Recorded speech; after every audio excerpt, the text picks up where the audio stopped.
unfortunately, yes, today's Thursday, and it's a gorgeous day. Go get it and be great, whatever you do. But let's start with greetings. Hello, my name is Daniel. I'll be your host, your guy in the chair. He said it! He said it! And today, I don't know if anybody checked out Rebel Moon over the holiday, but we'll hear what the critical drinker has to say about it. So, enjoy.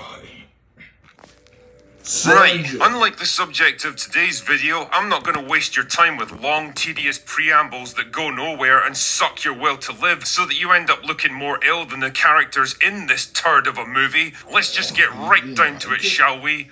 Rebel Moon sucks. It's nothing but 2 hours and 14 minutes of bloated, self-indulgent, derivative, narratively incontinent, visually depressing, clunkily written nonsense, and it's the final nail in the coffin of the idea that Zack Snyder still has something to offer as a filmmaker. I know, right? Who would have thought that a rejected Star Wars script that was so bad even Disney wouldn't touch it, made by a man who hasn't produced a good movie in almost 15 years, would turn out to be an expensive disaster? Damn, man, even I had a tiny flicker of hope that Rebel Moon might turn out to be the next sci-fi adventure epic that we've all been waiting for, but after suffering through it for what felt like 2 ice ages, I can confidently say that it won't. Instead of learning from all the criticisms and mistakes swirling around his previous movies, Snyder's somehow decided to double down on all of his worst tendencies as a filmmaker for this one. And the end result is a movie that's crushingly unoriginal and boring, desperately aping the structure and setup of Star Wars, but with every ounce of personality and fun stripped away. So fuck it, let's just get this over with, shall we? Rebel Moon takes place in a galaxy far, far away, dominated by a conflict between an evil tyrannical empire that controls most of the major systems, and a small but growing resistance movement on the outer rim determined to win back their freedom. Our protagonist, on the other hand, lives a simple life as a farmer on an obscure planet far removed from the conflict. Well, that is until one day when the Empire shows up and demands resources from them, forcing her to venture out from her sheltered life in search of someone who can lead her to the resistance. Soon her journey brings her to a local spaceport, a wretched hive of scum and villainy if you ever saw one, where she hooks up with a handsome rogue who agrees to take her off the planet. But it's not long before her efforts attract the attention of the Empire, who hope to use her as a means of finding the resistance so they can use their giant orbital superweapon to crush them for good. Something very familiar about all this. Oh my goodness, Zack, however do you come up with these original ideas? If I had to sum up Rebel Moon in a nutshell, I'd say it's Star Wars crossed with the Magnificent Seven, with all the fun, energy, wonder, and joy sucked out of it. It's a film without a distinct personality or a soul, or even a valid reason for its own existence. It really is Zack Snyder's idea of what a space opera should look like, and it's just as bleak, grim, washed out, humorless, and grindingly slow as you'd expect. For a start, none of the characters have got anything even resembling a personality. Pretty much everyone's serious, subdued, stoic, and emotionally closed off. Really, they're nothing more than their predetermined archetypes. The disgraced general, the mysterious swordswoman,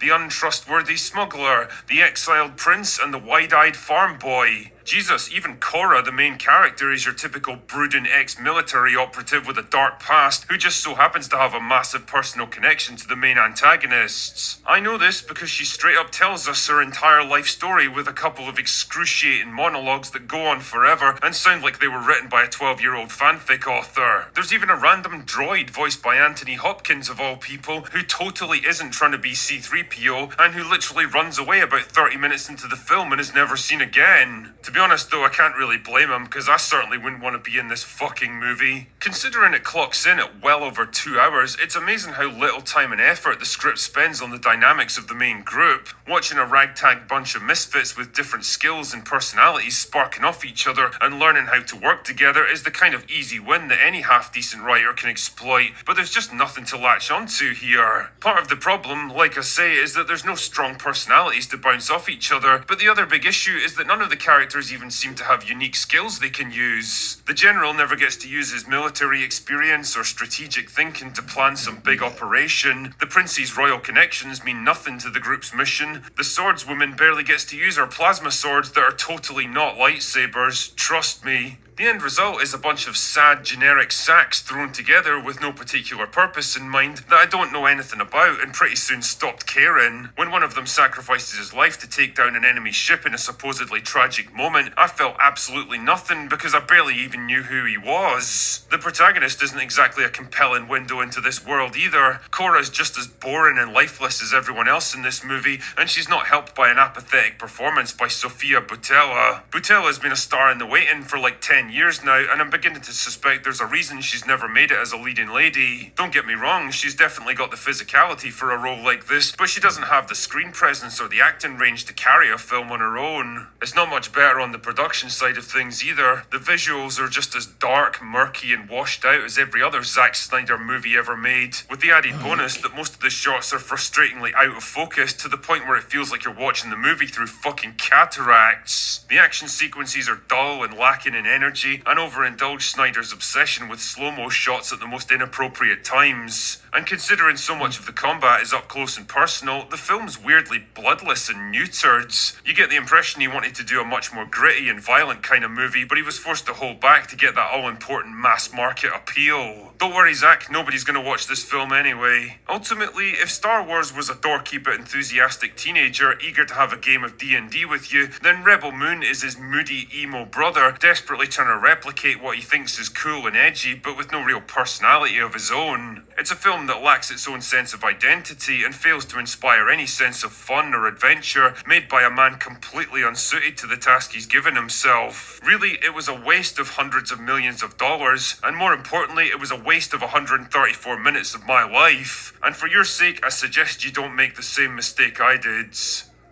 Anyway, that's all I've got for today. Go away now.